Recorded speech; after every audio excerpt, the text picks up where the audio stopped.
You make the call. No, on second thought, let's let the robot do it. I'm Scott Ott with Bill Whittle and Stephen Green, and this right angle is brought to you by the members at BillWhittle.com. And gentlemen, there's an experiment starting up this week in a baseball league, an independent league called the Atlantic League. And what they're going to do is start using a device called TrackMan to call balls and strikes. Essentially, it is not an umpire, a human umpire calling the balls and strikes, but it's technology doing this act that for as long as baseball has existed, has been done by somebody else.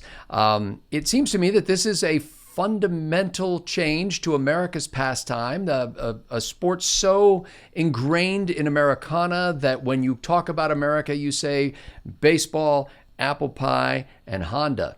And so we are going to take a look at this, even though it's not directly related to politics. I'm sure we'll be able to dirty it up enough. Stephen Green, whether you're a baseball fan or not, I think this is an interesting idea because up until recently, it's not been possible to do this. But now that there is a little window that you can superimpose over the plate and you can see exactly where the ball crosses that imaginary plane and goes through that imaginary window, why not let technology do what technology can do better than any human? Well, the first thing is it just rankles me. It really does to replace a human with a robot when I don't think there's, number one, any great need to. Number two, I think it goes against the pastoral traditions of baseball, which is one of the things that makes the sport so great. The other is, this reminds me sort of maybe it's a slippery slope argument, but sometimes slopes are slippery. The UK years ago installed speed cameras that automatically issued you a ticket. You didn't have to get pulled over by a police officer or anything. It's just the camera saw you speeding and zip in the mail, you get a speeding ticket, which, I'm sorry, I'm an American. You've got to cash me if you're going to give me a ticket. Precisely correct. But then they've done something even worse than that now. They've got these cameras on every stoplight, and they take a picture of your license plate. And they will calculate your speed in between those stoplights. And if the computer calculates that you have gone faster than the speed limit, then you are again issued an automatic speeding ticket. And by the way, the fines are hefty. I believe they're hundreds of pounds. Now, Stephen, just before you think that this is some modern innovation, I actually took a ride on a canal boat once, and that is precisely how they issued speeding tickets for canal boats. They timed them when they left the one lock and when they got to the next lock, and then they would issue a speeding ticket. No, you got to pull me over. You got to catch me in the act. You got to pull me over, and if it's more than $20, I get to confront you in court about it. I'm an American. Those are my rights, and I don't like this at all. In the backstage, I mentioned that great line from Bull Durham where Nuke LaLoosh is doing his media patter to some reporter at the end when he's finally gotten into the show, and he says, "Sometimes you win, sometimes you lose, sometimes it rains." Because this is a sport that is played in the elements. It's played by human beings. It's not played by robots. And what do you do? Yeah, you can argue with a ref. Maybe you get ejected from the game, but you can argue with a ref. Everybody can see what happened. Well, not everybody, but enough people can see what happened. Have a pretty good idea when the ref is wrong. And the refs are pretty damn good, to be honest. But what happens when somebody hacks the device? What did you call it? The strike man? Something? I think they call it TrackMan. TrackMan, yeah. What happens if somebody hacks the TrackMan and just zhuzhes it a little bit for important pitches and important games? Who do you go to? It reminds me of electronic ballots. There's no paper trail. In baseball, there's a human trail. In ballots, there should be a paper trail so we can really see that somebody marked this ballot. Not you feed your information into a machine and then you don't know what happens to it. I think this is bad for baseball, though, is my primary complaint. It's just not good for the greatest American sport. Well, as I predicted, Stephen Green has managed to soil this discussion of baseball with talk of politics within about 2.5 minutes. It didn't take long. Well, Bill Whittle, in reality, when you've got a team of umpires and referees out on the field, and then you've got the team that's, in the outfield, and you've got the team that is on offense, so to speak, sending batters to the plate, essentially you have three teams there. Now, Theoretically, the umpire and referee team doesn't have a common interest in winning the game, but as you may know, there have been many occasions in which their calls have been determinative in the game. What is wrong with bringing an element of precision to this? We trust these computers with every other aspect of our lives to give us accurate readings. Why wouldn't we do the same thing in sport? Oh, we do it in sport. We're just not going to do it in baseball. You are making a distinction between sport and baseball. Baseball is completely different than any other sport for any number of reasons. But I'm with Steve on this. It's like first of all, I'm against automatic fine calling. Any kind of automatic kind of a thing like that. I'm with Steve. They got to catch me first, which is why in the center of my console I have a big red button and I have Rocky Mountain Breakdown queued up, ready to go. So, so if it turns out I see lights flashing behind me, then it's a fair fight and may the best man win. He's bowed down. Look, I'm more of a football fan than a baseball fan. I played a little baseball in Little League. And let me just say one thing. If I were to play Little League again, I'd kick some ass. But in baseball is different, Scott. Yeah, but they're not finding you, Bill. They're calling balls and strikes. Somebody's going to do it. No. Football is measured to exacting engineering tolerances. The definition of a first down is 10 yards, and they've got a little chain. It's like they bring out the official meter, It's like watching the Europeans trot the official meter out and determine whether or not this thing is actually crossed line. And that's appropriate for football because you get a number of first downs in the game. If you're the 1979 Gators, when I got there, you might see 2 or 3 first downs in a game. And so in football, it's appropriate. But in baseball, it's not, because baseball is a game of people. There are 4 teams. There's the home team, there's the visiting team, and then there's the officiating team. And I'm not joking about this. The ability for people to make mistakes is part of the game, as is the definition of the batter's box, right? I mean, the batter's box is defined by your knees to your shoulders over the width of the plate. You mean the strike zone? Yeah. Sorry, what did I say? Yeah. Batter's box? Yeah. Sorry, meant to say strike zone.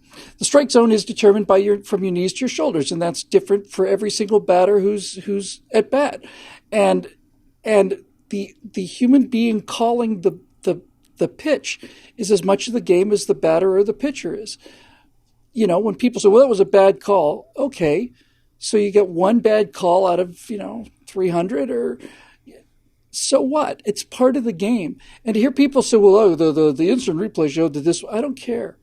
In baseball, I don't care. Because I'm concerned that if you were to go to like a slow motion replay in baseball, it might tend to slow the game down. And we can't have that. No, but seriously, Scott, all kidding aside, baseball is it's different. And it is pastoral, and it is 19th century, and it is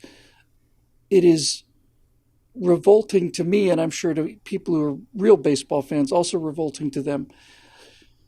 Because then you could take it. Why just have a referee? Why not have a computer calling whether you're safe on first, second, or third, or home? I mean, simple, easy enough thing to do. Just focus a camera there on the bag, and you'd have a computer determine that there were not going to be any errors in the history of baseball again. I'm in favor of things like this for swimming, where it can come down to the 100th of a second. But watching from the field, I don't want to lose. I want to watch a guy slide into second, and then I don't want to turn up to the Diamondtron or whatever to see whether he was safe or not. I want a guy in a shirt to go, and then I'll determine whether or not that means out or safe. But generally, I'm you're out.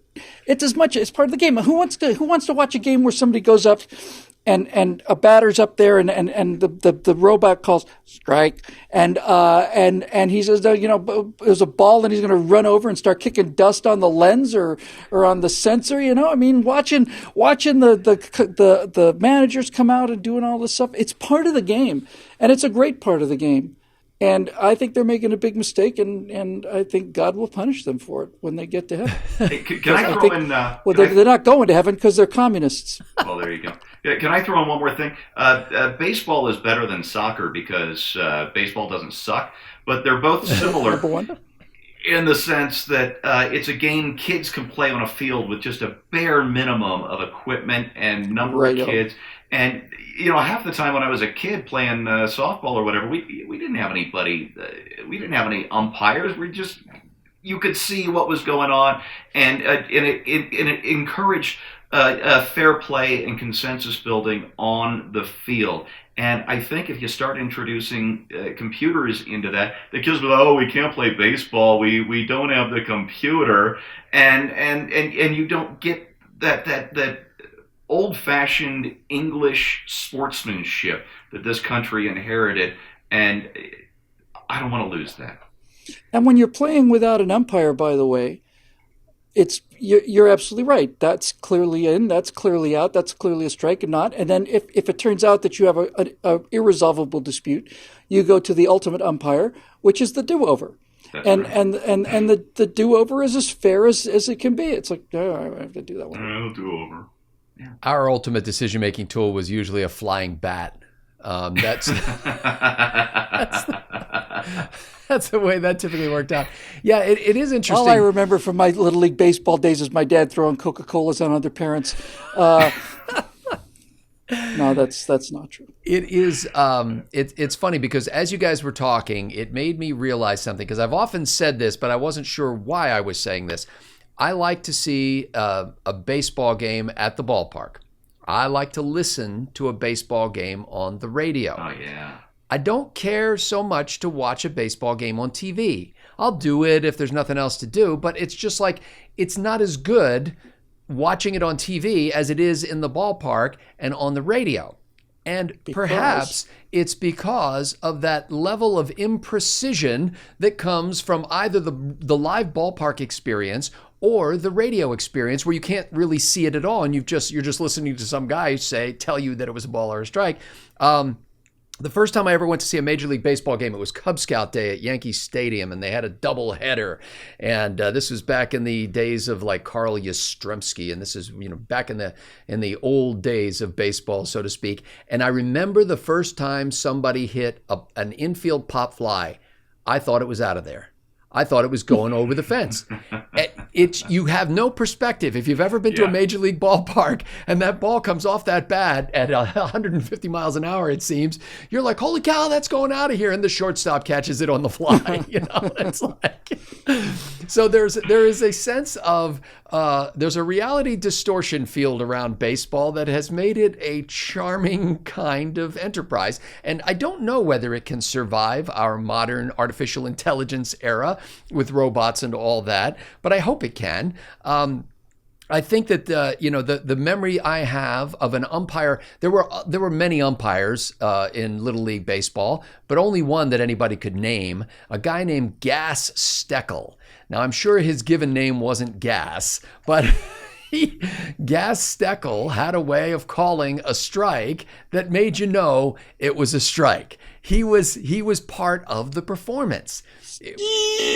Exactly. And so a very dramatic kind of thing. And I remember one time the umpire didn't show up at a Little League game that my grandfather was coaching. And so I was probably 14 at the time and got called into service as the plate umpire because they didn't have anybody else. And so they didn't want to get one of the parents in there because the parents are completely biased. So I get in there, and that first pitch coming off the arm of an 8-year-old kid hit the glove, and I was just staring into space going, what the heck was that? And I realized very quickly that the beauty of baseball is it's not whether it goes technically through the window of the strike zone or not, but it's the confidence with which you make the call. And so I quickly figured out that if I boldly said strike, nobody would question it. If I said strike, then we had an argument on our hands. In any case, ladies and gentlemen, there is something uniquely American about this game where we have allowed the umpires to have such an oversized role in the game. There's another sport, by the way, one of the most fast-growing, most popular sports in the country right now is ultimate frisbee.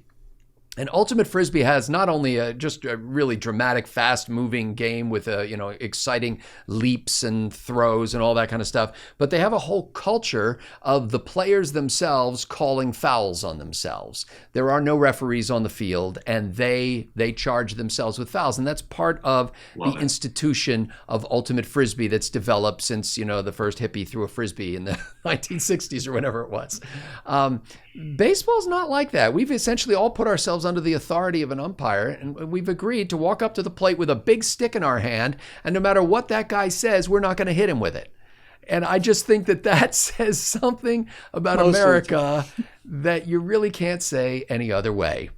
For Bill Whittle and Stephen Green, I'm Scott Ott. Thanks to the members at BillWhittle.com for making Right Angle possible.